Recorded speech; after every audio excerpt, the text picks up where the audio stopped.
بسم الله الرحمن الرحيم السلام عليكم ورحمة الله تعالى وبركاته وشان لباتنك بيش مارس سنة كعصب اللبضة كنو يسقالك كوسو دوادة لغيستيال برنامج كحقورن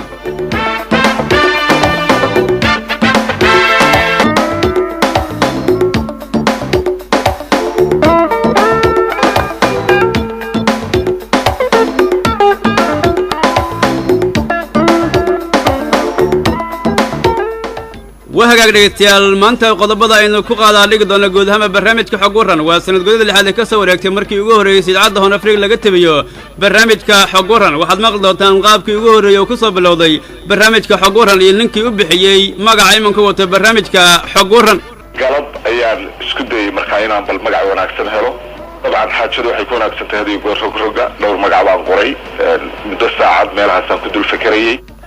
وهذا ديستيال وحن كل ما أنت برنامج حقورن كوها يا صاريه جوري برنامج حقورن عبد القادر عشر محمد نظارة.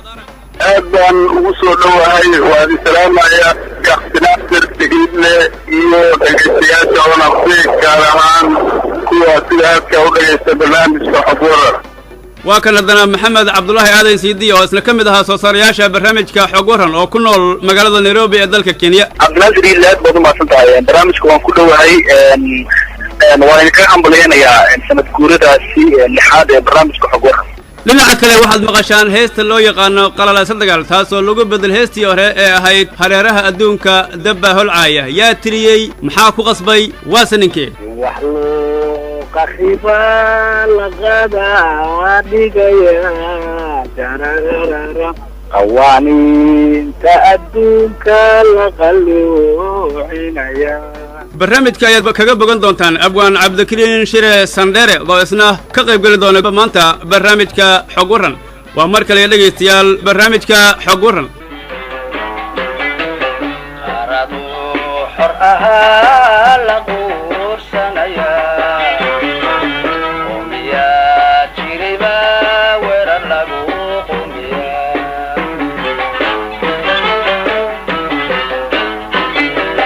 qaradu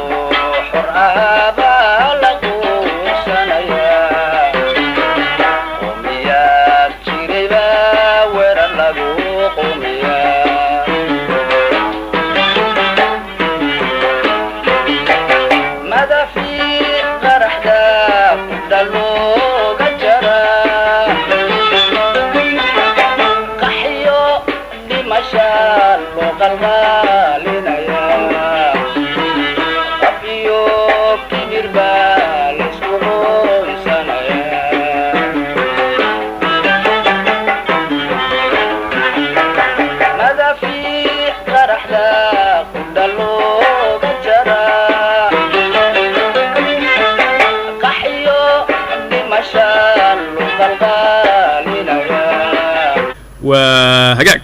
ما أنت أو كلا دقيستيال waxay aad markii ugu horeeyay idaacadda Hoon Afrika laga baahiyo barnaamij loogu magac daray barnaamijka xog waran waxaana barnaamijka soo saarihiisa ugu horeeyay waxa عبد القادر محمد عشر نظارة oo iminka ku nool magaalada London ee dalkaas Britain haddaba professor Umar Aadan Qaadi oo kamid ahaa shaqaalaha idaacadda Hoon Afrika ayaa bixiyay magaca loo yaqaan barnaamijka xog waran taas oo ku qaadatay maalmo fara badan kadib markii uu bilowday dagaalka Ciraaq ee dawladda Mareykanka iyo dawladda Britain ay ugu bisinbisoonayeen inuu haystay hubka xukuumadda ee nuclear-ka kaas oo markii dambe fashilmay oo laga waayay guud ahaanba dalkaas Ciraaq sidii uu ku bilowday barnaamijka xog waran oo maalmihii ugu horeysay looga hadli jiray dagaaladii ka dhacayay dalka Ciraaq iyo waliba si loogu marmarsiinayo xukuumadda Baghdad ee madaxweynaha ka ahaa madaxweyne Saddam Hussein ayaa waxaan looga sheekeynayaa professor Umar Aadan Qaadi iyo waliba sababtii uu ku bixiyay magaca barnaamijku huwan yahay ee xog waran waxaan toosay 6dii subaxnimo oo waxla idaacaddan iska furay waxaan ku hambabaray oo arkay markaa in Ciraaq la weeraray waa biiba la weeraray gurigayga joogay dabeed telefoon mar idaacadda u soo diray Hoon Afrika waxaan gaari degdeg ah lagu soo diro todobadii subaxnimo waxaan galay barnaamijka subaxii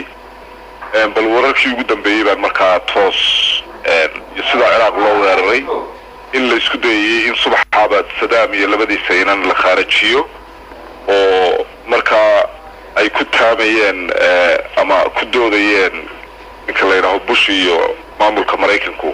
inay heleen warar meesha ku jiraan wararka sababtaas loo qaaday warkiisa mid khaldan buu noqday barnaamijku saasuu u bilaabmay ma qaabaysnayn markii hore galab ayaan isku dayay markaa inaan bal magac wanaagsan helo dabcan xaajadu waxay ku wanaagsan tahay hadii goor rogroga dhowr magac baan qoray muddo saacad meelahaasaan ku dul fakarayay waxaa loo baahan yahay baan isweydiiyey waxaan arkay loo baahan yahay horta wuxuu inay warbixin yihiin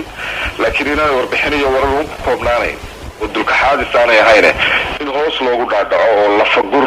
magac sheegaya in wararkiina la sheegayo lana lafagurayo wararkan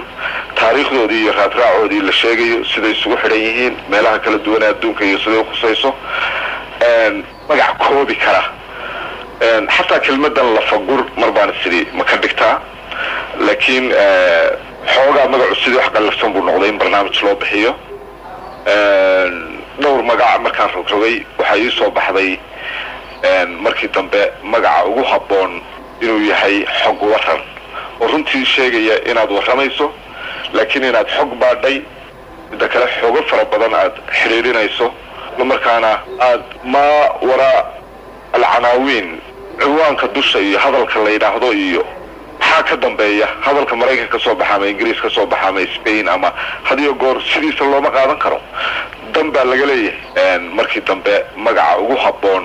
inuu yahay xog waran waaga dhegeystayaaalkaasina wuxuu ahaa brofesor cumar aadan qaadi oo nooga sheekeeyey qaabkii u bixiyey barnaamijka magacuu huban yahay ee xog waran soo saarayaasha barnaamijka xog waran waxaa ka mid ahaa maxamed cabdulaahi aadan siidi oo iminka ku nool magaalada nairobi ee dalkaasi kenya habeennimadii xal ahayd ayaan qadka telefonka kula xiriiray waxaana marka ugu horreeya ka codsaday bal inuu ku soo dhawaado barnaamijka xog waran oo maanta u dabaaldegaya sanad guradiisii lixaad cabdinaasir iyo aad baad umahadsan tahay barnaamijka waan ku dhowahay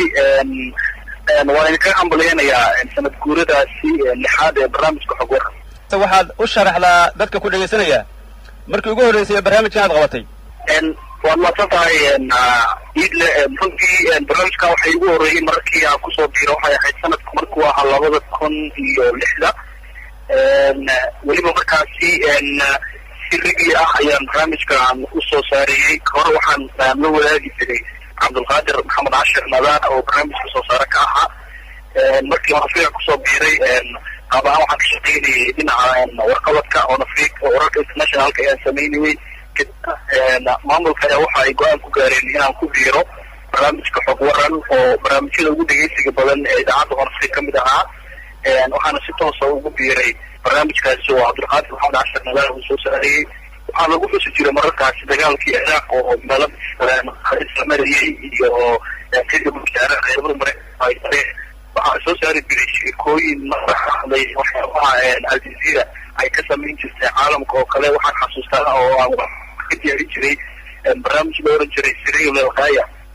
oo yusri fuula wariye la yidhaahdo aljazeera ka tirsanaa uu sameeyey cabdulqaadir maxamed cashir madaarana uu barnaamijka kusoo qaadan jiray oo si weyn dadka bulsho ay u dhageysan jireen ayaan wax kasoo saari jiray kadibna runtii cabdinaasir markii cabdulqaadir uu idaacadda ka tegay ayaan si toosa ula wareegay kadib markii alla unaxariistay cali imaan sharmaake uu markaa go-aankaas gaaray in barnaamijkiisa waran aan si toosa masaraha ugu qabto markaa runtii maadaama soosaarihii hore ee barnaamijka uu ka tegayna wakti badan bay ahayd barnaamijka dhegeystayaal badan u lahaa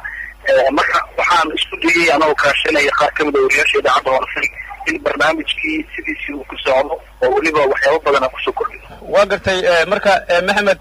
waxaad iga warantaa bal heeska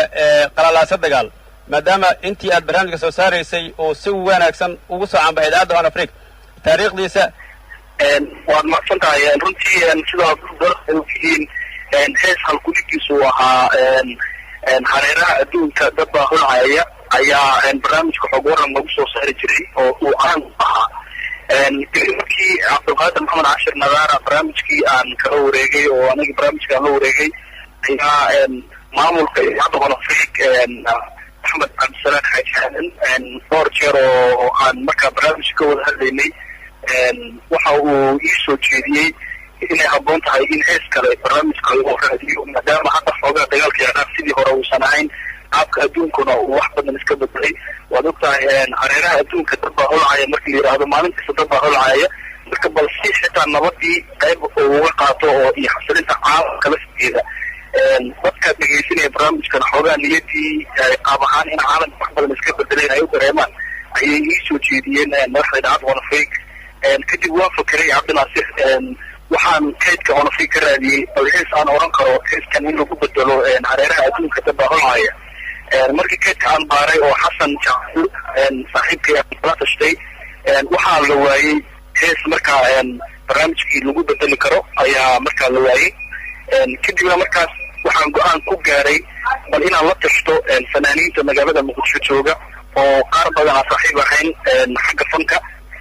balse markaasi loo helo hees markaa waxgal ah oo waxtar ah dadka reer Muqdisho iyo dadka Honafriq dhegeysanayana aad markaa bal ay wax badan uga dareemaan Shire Sandere oo ah fanaan abwaana ah aadna loo yaqaano magaalada Muqdisho oo saaxiibkay ah maalin waxaan ku kulanay xarunta idaacadda Honafriq waxaan kala tashtay bal heeska aan u baahanahay in noqon karo oo barnaamijku u baahan yahay kii waa uu soo dhaweeyey waxa uuna ii soo jeediyey bal inaan soo qoro erayada u baahanahay macnaha barnaamijku u baahan yahay kadibna waxaan u bandhigay in barnaamijku u baahan yahay erayo ka hadlaya caalamka xilligaasna Cabdinaasir waxaa socday dagaalkii Lubnaan lagu qaaday ayaa soconaya oo Israa'iil iyo Lubnaan koonfurta Lubnaan ka dhacay runtii erayada aan u sheegay macna ahaan erayada barnaamijka u qalma ama u baahanahay cabdikariin isla maalinkiiba maalinkii ka dambeeyay oo uu soo wacay wuxuu nagu wargeliyey in uu sameeyey heeska Qalalaasa Dagaal idaacadda ayuu ugu yimid kadibna heeska aan dhegeysanay qaybta qoomiyad jiraba lagu qumiyaa oo aad markaa uga hadlaysa dalka Lubnaan oo Israa'iil dagaal ku qaaday kadibna anigii maashar markaa ayaan heeskii u keenay oo niri heeskan ayaan codsaday in laysoo sameeyo oo barnaamijka ku qaato ina dhegeyso Allah una xariista anigii maashar markaa waxaan ku wada dhegeysanay xafiiska heeskaasi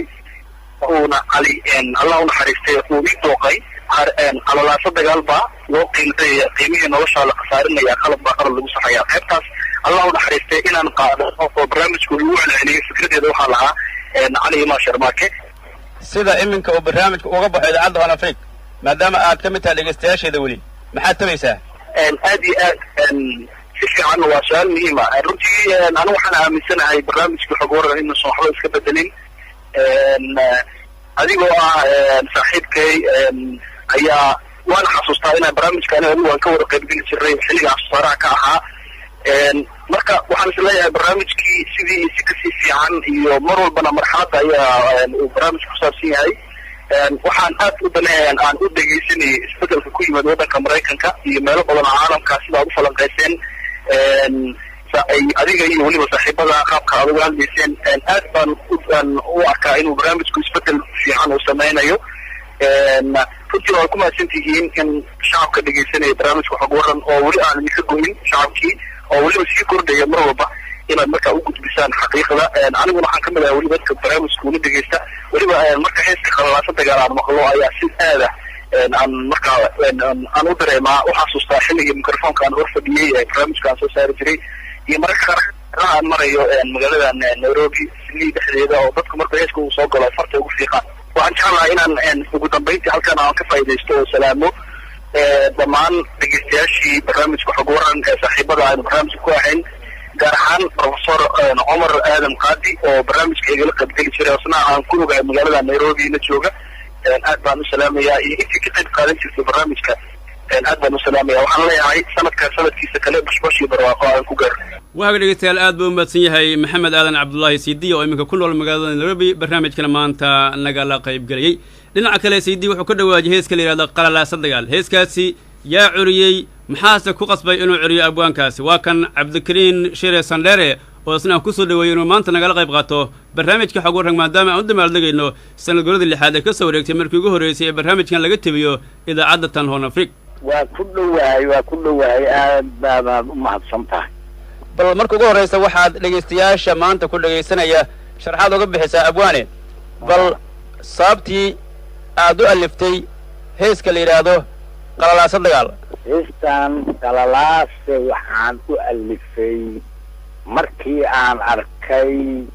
adduunka waxa ka dhacaya isquursiga isku tumashada xaqiraada xuquuqda aadanaha oo dadkii jiray xuquuqul aadamigaan ka shaqaynaa kuwii ugu tunka weynaay ay horseed u noqdaan inay dad waddan degan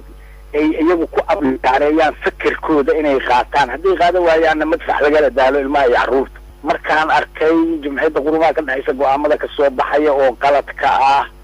oo aad moodo wixii qaabkii loogu talagalay shirkii Geneva qodobadiisii in la agmarayo la iska indhatirayo markii aan arkay haddii ilaahay ku rooya Ciraaq iyo Afghanistan iyo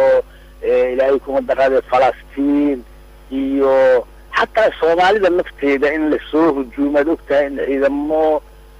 yimaadeen ajaaniba markaan waxaas arkay baan waxaan dareemay in la iskuursanayo waddanka iyo dadka jooga iyo mujtamacaadka ku nool aan la qadarinayn laakiin waxaa la qadarinayaa keliya ay tahay anigu waxaan ku idhaahday yeel haddaad yeeli diidana madaxaan kaa garaacaya waa gartaa abwaan innagoo u gudageli doona macnaha weyn ee heesta ay xambaarsan tahay ayaa haddana waxaan ku weydiiyey bal cidda gacan kugu siisay inta maalin kugu qaadatay ama inta xilli ama inta saacadood cidda laxanka kaaga caawisay iyo weliba hablaha ku luuqeeya ee kula jiibinaya horta wakti badan iguma qaadano horta waxaan dareenka hogaaminaya waxa haddaad maanta ku fekerto kaalay hees sameey ma keeni kartid haddii dareen kugu hagaya oo markaa kuu muuqdaa uusan jirin marka heestaan dareen fiican bay runtii lahayd waxaa jirtay markaa maalin maalmaha kamid a barnaamijyadaas markii aan dhegaystay oo calooshiina ilaah gubanayso waxaan hadda ka qaban karaana aynan jirin inaan marka hadlo oo aan ku hadlo ereyadaas suugaanta ah maalin baan ku sameeyey heesta dhanba hees waa 2 bayd sideedaba 2 bayd hal maalin weliba subax ah oona waxba haddii ilaahay ku rooyaa barnaamij kale haysan madadaalo kale lahayn subaxdii markaan soo toosay anigoo meel galbeeda fadhiya ayaan qoray heesta dhanba 2 bayd laxankeediina wuxuu igu qaatay habeen iyo maalin waa isla adiga oo isla aniga ah codka qaadayana waa aniga gabdhaha qaadayana waxa weeye gabar waxaa la yidhaahdaa astaahil cabdullaahi cumar gabarna waxaa la yidhaha xalwo maxamed maxar labadaa gabdhood baa jiibinaya hees marka anigu markii hore inaan qaado uguma talagelin waxaan ugu talagalay nin fanaan ahaan u dhiibay markaasuu yidhi heestaan anaa lay xiraa haddii aan qaado xarig haddaad ka baqayso marka anigaa gelayaan liiska dhaf heestaan hees caalamiya waayo hees hadda qof shaksiya gooni u taabanaysana maaha waa hees macno weyn ku fadhida marka uu caalami ah ma aha wax Soomaaliya iyo Afrika iyo waxaan quseeya marka waxaad leedahay dareenkii xanuunka badnaa ee ku taabtay dagaalada Ciraaq iyo dhibaatooyinka lagu hayo mujtamacyada muslimiinta ee caalamka dhan ku wada nool oo xitaa Soomaaliya ku jirto dhibaatooyin ka jireen muddo ku dhawaad 12 sano ayaa hal mar ay ka keentay hal mar sabab u ahaa barnaamijkaas heestaan inaan sameeyo weliba waxaan isku dayay in aan helo cid ii turjunta heestaan oo afaf kale ku turjunta oon websaydyada ku diro oo adduunka aan haddii ilaahay ku fikirkayga u bandhigo وحتى جمعية قروبها كان حيث أي كمتهاي مركا ما شابونا قفنا عاصو كلا كو ترجمة ولين ما أنا هلين وحان عند الرباع إن هون أفريق تنفتي إذا إذن كنفتي من غير هون أفريق إن إذن كحد صدو إن جعان يسيدان إيستاس إذا هذا كهر سكوت بيدي حتى إن جعان يسيدان مجلسه مركا لغا ريبو إذا عند هون أفريق وأنا مركا دوغي يركي لبيه جري سيدي أيام لك السنة واحد إيستاس عن هياه مركز يصدوه ويكين وان دوي مركز الحمد لله رب العالمين هيسي مياه وكسدا سالو قبطي إذا عد وحالو قبطي هيساس سيدي يطوانكي بشي جون بش اللحاد لبكم إيو اللحدي مركز إلا أنت يكوريسي من الله قبل الاستوديو إلى هل سنو عمل أيام كيد كيد كل جفتي وقلت مركب أبواني هيستا إمنك لحتالك وبرنامجك حقورا وحنسيد لنا هل بيج وكلية يهوريسكا مركب بالبيج شكله بل شعبك أبها فايمانت كل سنة سوح لوقع الربا الغادة لقى يا قوانين تأدون كالقلو عنايا ومركز شركة اللي يصلف الديوضياء شواوين كيف الديانو كمان قولا إني دورسك كل مفتان مركز قرمود بسنبا قصب لود دمياد وكلية دونيكي خبحان قرية الوغشرية qab iyo kibir baa laysku qoonsanayaa meeshaasay isaga soo dhacayaan u fiirso ciraaq day madaxweyneediia geed inta lagu xerayaa la dalbalay marka bush iyo saddam yaa dembi badan markii laysku dhigo saddama busha 1000 jeer iyo 3,000 jeer dembi badan sidaadii kula tahay aniga sidaasaan qabaa ila tahay maana waaba saxiixba sababtoo dad islaameed oo muslim oo meel joogo buris iyo dube baa u fiirso bal filimkii soo bixi markii la duqeynayay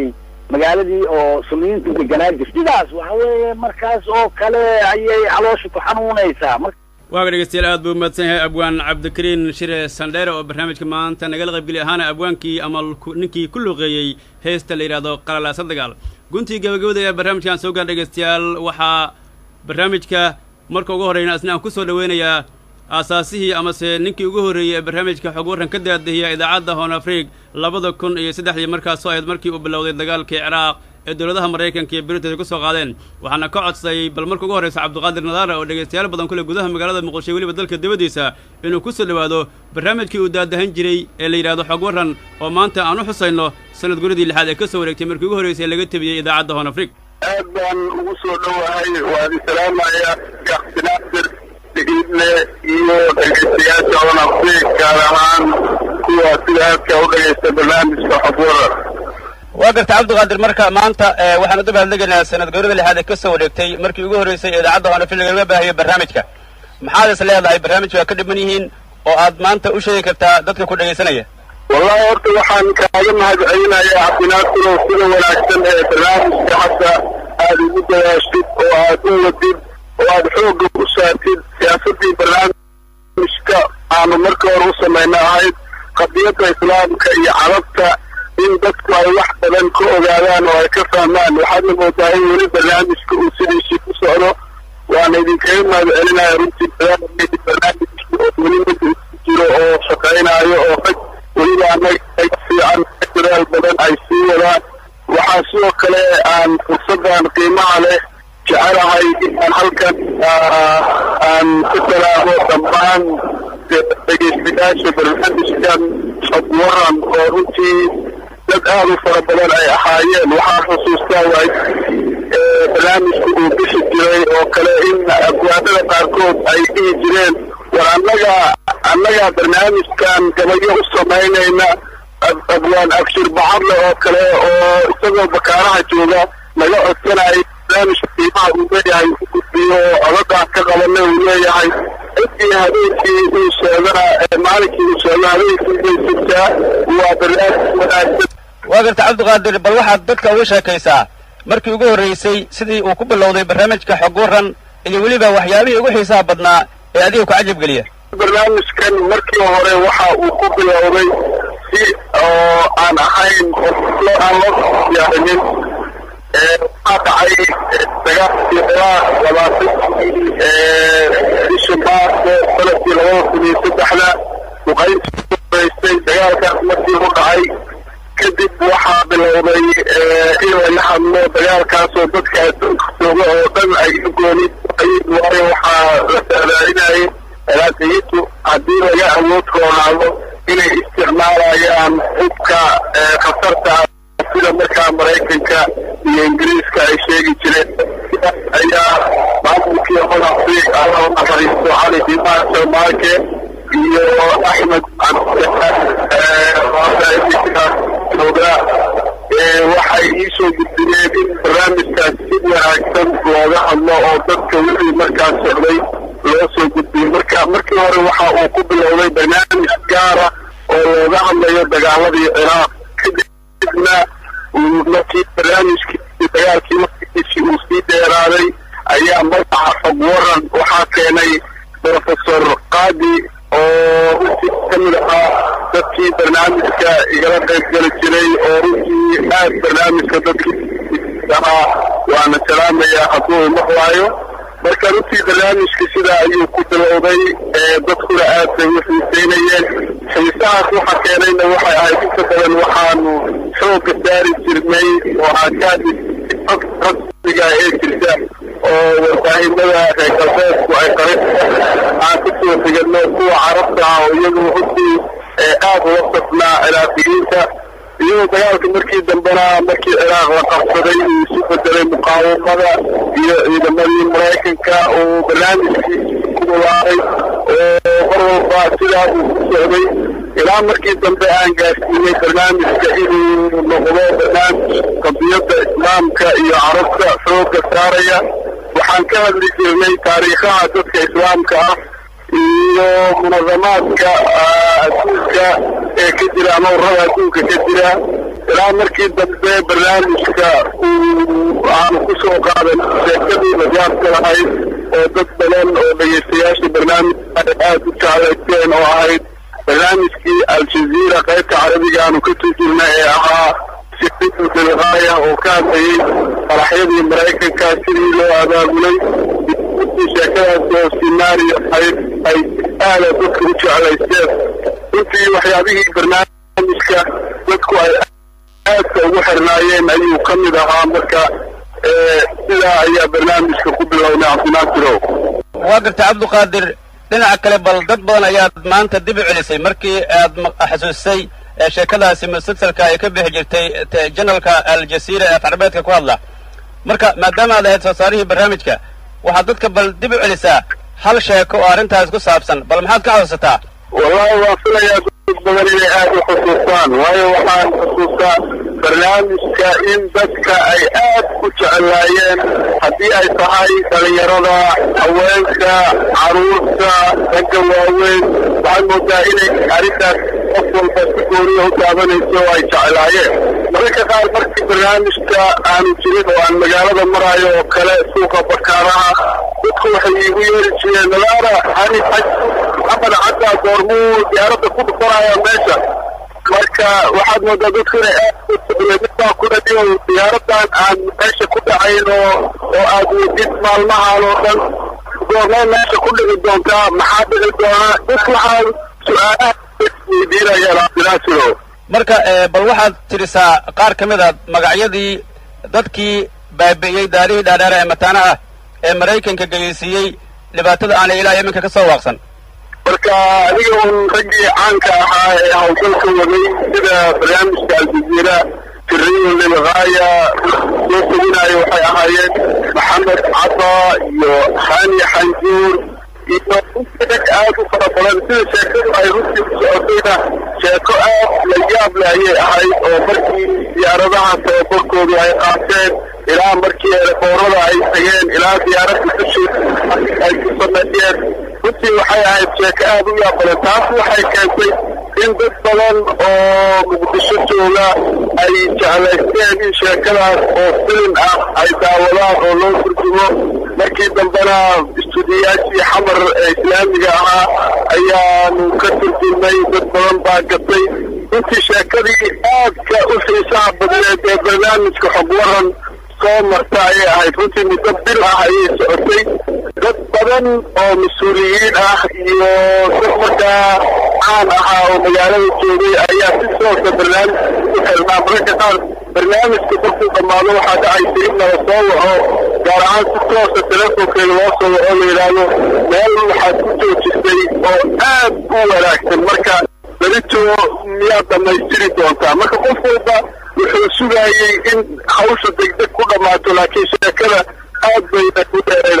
dadku dhan inay aad ugu xirnaayeen ayaad moodaysaa barnaamijkaas oo wuxuu ahaa runtii mid aad u qiimo badan adinkana waxaan idinkaga mahadcelinayaa sida wanaagsan ee aad barnaamijka weli usii wadaan oo runtii waa idinkaga mahadcelinayaa barnaamijka waxaan u qoreynayaa rag badan inay ka shaqeeyeen maxamed jiidi adiga cabdinaasir iyo runtii rag badan profesor qaadir aad baan ku salaamayaa oo nuga mahadcelinayaa cabdinaasirow aad buu u mahadsan yahay kaasina wuxuu ahaa soo saarihii ugu horreeyey barnaamijka xog waran cabdiqaadir maxamed cashar nadaara barnaamijka xog waran waan ku ciil baxnaa annagoo caraysan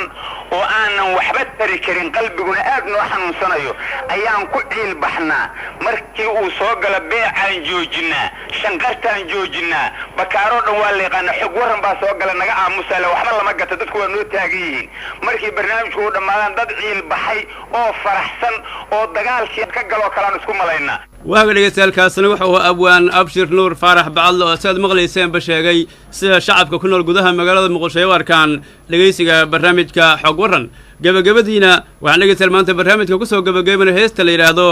qalalaasadal iyo abwaanka cabdikariin shire sandhere si wax loo qaxiba la qadaa dhigaya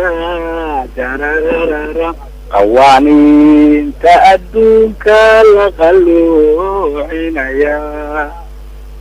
qaramo dhisan baa qasab loo dumiya lalala jarararara qaramo dhisan baa qasab loo dumiya duniqiiq ka baxa